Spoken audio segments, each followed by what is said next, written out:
Hi. So we're going to talk about how ending a conversation as it relates to saying goodbye can be a social skill. It's different than just saying goodbye. And for a lot of young kids and maybe your child, it might seem abrupt at times, and we actually miss a golden opportunity to really help solidify the relationship.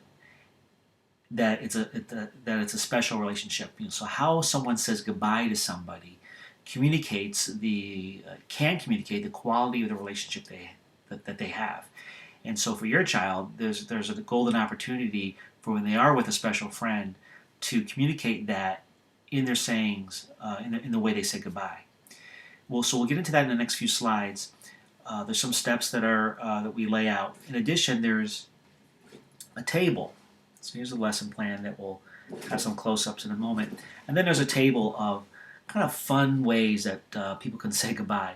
And we talk about how you might use one of these statements for when you're at a store and you're saying goodbye to a clerk after you bought something versus saying goodbye to maybe your teacher or saying goodbye to a special friend after a play date.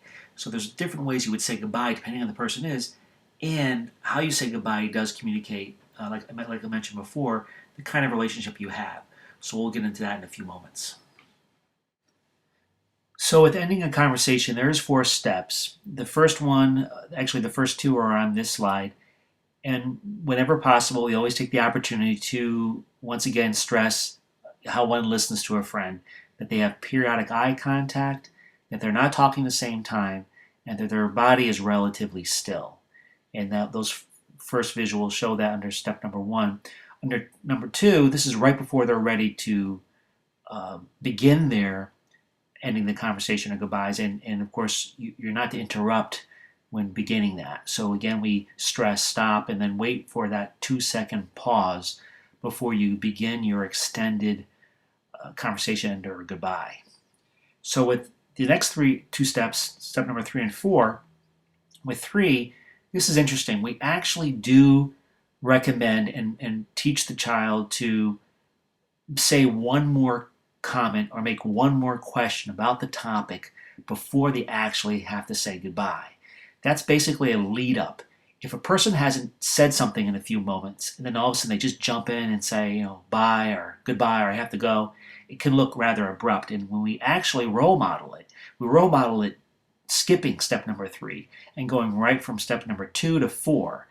And you haven't talked in a while, and it really does look abrupt, almost comical in a way when we make it a big deal during the groups. But by adding that 3rd step in about making an extra comment or asking an extra question, that shows that you are still interested and a part of what's occurring before you have to go. It really does demonstrate that you are interested in the person that you're about to say goodbye to. And that's why we do this extra step. And once again, it is amazing that when you do it one way or the other, how it really looks different when you just go right to the goodbye without the lead up. For adults, for example, and I talk to parents, we actually do this, but maybe not necessarily knowing what we're doing. So if you're saying goodbye to somebody, even on the phone or even in person, you tend to have a little bit of a lead up right before you go. I might look at my watch and say, oh, what time is it? Oh, yeah, look at that. Hey, it was great talking to you. I have to pick up my kids. Got to go. It's just a lead up before you go. Or you could say something to the effect, well, this is great talking. I'm so glad I bumped into you.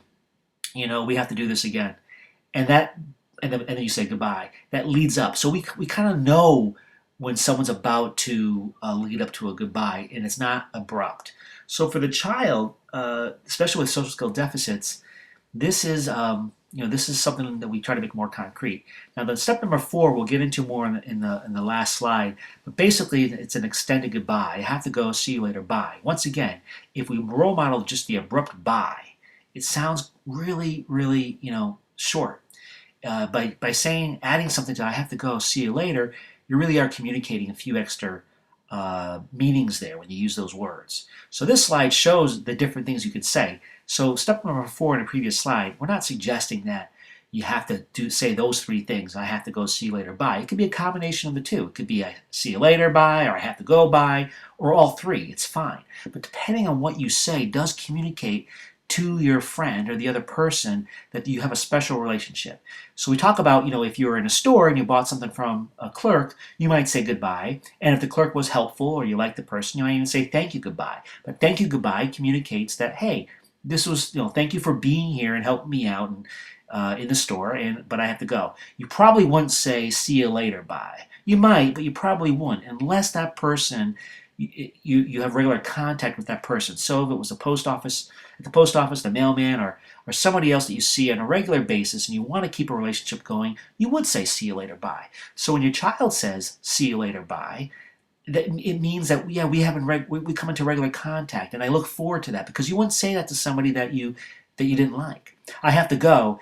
A lot of times kids could say that because they're not in charge of their schedules. When they have to go somewhere, when they leave from one place to another, it's usually on an adult or parent schedule. So to say I have to go means like I'd rather stay, but I have to go. And so I'd rather stay with you, but I have to go. See you later.